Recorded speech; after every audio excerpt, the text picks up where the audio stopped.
અમદાવાદ શહેરના વસ્ત્રાલ ખાતે રહેતા અને ડેકોરેશનનો વ્યવસાય કરતા ફરિયાદી પોતાના ધંધા માટે મજૂર શોધવા માટે નારોલ સર્કલ પાસે આવેલો હતો ત્યારે રાત્રિ દરમિયાન 11:30 વાગે પરત જતા હતા ત્યારે રસ્તામાં કેડીલા બ્રિજ ઉપર એક મોટરસાયકલ ઉપર આવેલા બે અજાણ્યા આરોપીએ પોતાને પોલીસની ઓળખ આપી તેઓ આક્ષેપ કરીને તમાચા માર્યા અને પોલીસ સ્ટેશન લઈ જવાની વાત પણ કરી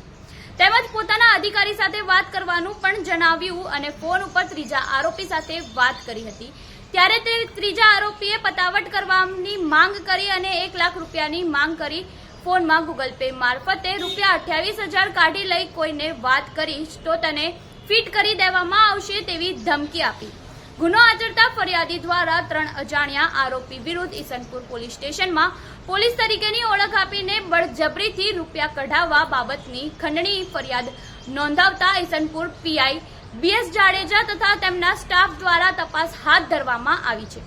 આપનું આ અંગે શું કહેવું છે અમને કમેન્ટ બોક્સમાં જરૂરથી જણાવજો અને આવા વધુ અપડેટ માટે જોતા રહો નવજીવન ન્યૂઝ।